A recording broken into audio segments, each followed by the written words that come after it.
In this series of videos, we're using the openFrameworks C++ Creator Coding Toolkit, an XBox Kinect sensor, and we're going to build ourselves a 3D photo booth.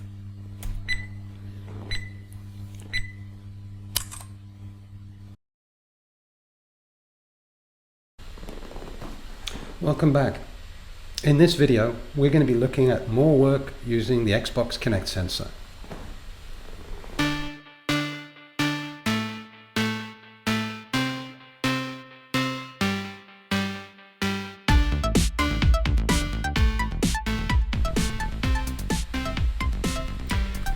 So in the last video, we looked at how to build a point cloud with an XBox Kinect sensor, how to extract color data from the RGB sensor and attach that to points in our mesh object. And then we also looked at how we can use hue, saturation and brightness, or HSB color values, to color our objects depending upon how far away they are. In this video, I'm going to be dealing with thresholding and selecting out data that you might want from the Kinect sensor. So looking at our code, we've included the Kinect library header. We made a Kinect object. We also made an EasyCam object for looking in 3D, and we made a function to draw point clouds.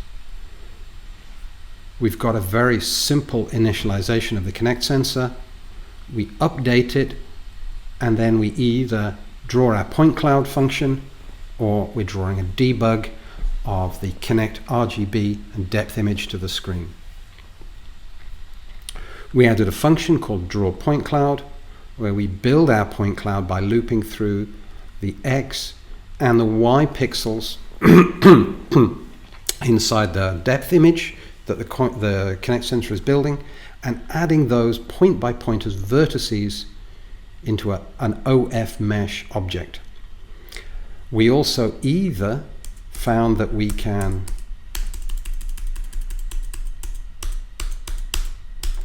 color our point cloud by extracting the colors from the RGB sensor, or we wrote a short routine here to generate a color and to set that color as a hue, saturation and brightness by mapping the Z distance into our saturation, into our hue, and adding that as a color per point.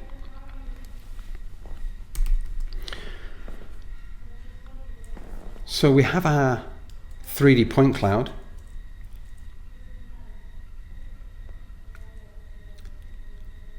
and it's running. If I hit the P key, I can see there's my depth image. What I'm interested in is being able to get just sections of that depth image. At the moment, I'm getting everything in my studio, all the way back to the coffee machine in the background, through to the foreground. So what I'm going to do is I'm going to come into my code in the point cloud routine. I'm going to uncomment drawing with the RGB image, and I'm going to comment out how we generated our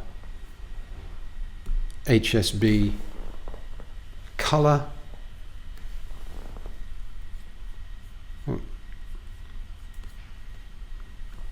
Comment that one out as well. So now we're just going to color the point cloud using the RGB data from the Kinect sensor color camera.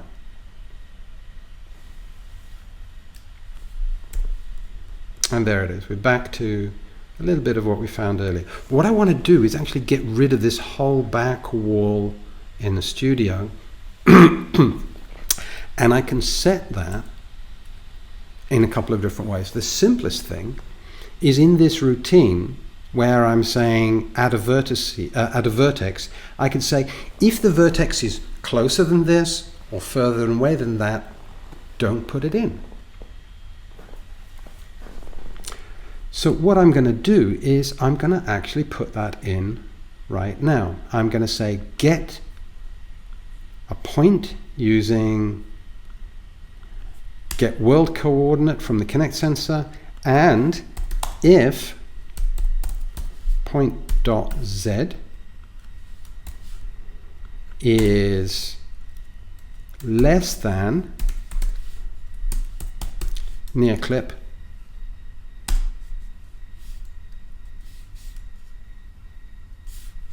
is greater than near clip. So if it's further away than a certain amount and closer than a certain amount,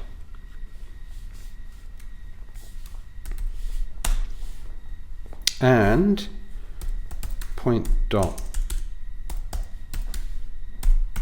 z is less than far clip, then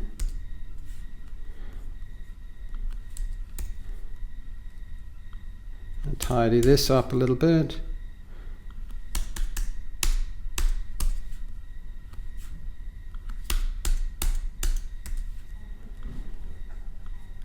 Add a point into the mesh and color the mesh. Now, at the moment I haven't defined near clip and far clip, but I'm going to do that right now. So I go to my header file and I'm going to make a pair of integers, near clip, far clip, and I can define them both on the same line. And then in my setup, now that I've declared them in the header, they're available to all the functions in my application, I'm going to say near clip equals, and this should be in millimeters, near clip is, let's make it 50 centimeters, 500 millimeters, far clip equals 8,000, and now it'll only include the data between those 2 points. So if the image is, if the object is closer, or the data is closer to the Kinect sensor than 500 millimeters, it'll ignore it. If it's further than 8,000 millimeters, it'll ignore it. So let's go and have a look and see whether our code is going to like that.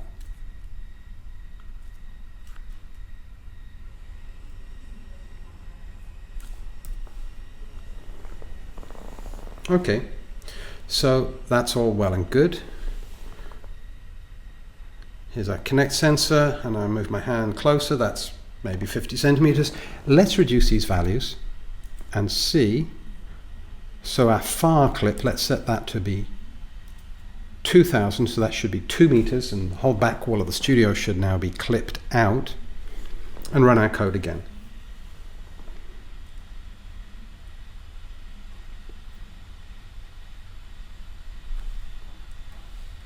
And there we can see any information over 2 meters away from the sensor is being clipped out. So our front or near clip is 500 millimeter. You can see my hand appearing and disappearing there. And then as I move my hand back at 2,000 millimeter, 2 meters, at 2 meters, there. You can see this is, that's 2 meters from the sensor. My hand is now disappearing. So we've established that that's working between 50 and 2 meters. Let's bring it down and make that smaller. So if it's closer than 1,000 millimeters, clip it out at the near clip. And if it's further away than 1,500 millimeters, so we should get a 50 centimeter gap of data that we're going to sample, and everything outside that will ignore. Let's have a look at what we get from that. So I have my debug, everything's running, RGB image, depth image, press P. I'm not existing, but if I move my hand here, you can see as I move forwards and backwards, I have this 50 centimeter window. Let's play with it. I think here's 1 meter where my hand is just disappearing. I think between 1 meter and 50 centimeters could be something interesting. So I'm going to reduce the near clip to 500 millimeter. and the far clip to 1000, so I should have a 50 centimeter depth. Actually, let's make that smaller. Let's make it an 800 millimeters, so 30 centimeter depth, where we have a window where we're detecting data, and see what we can get from that.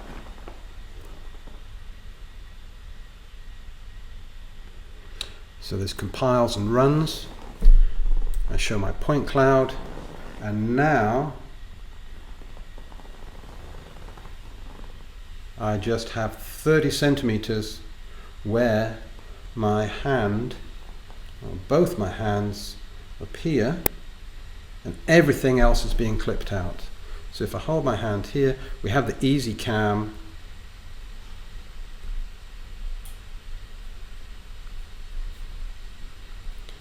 So if I run this up a little bit bigger, you can see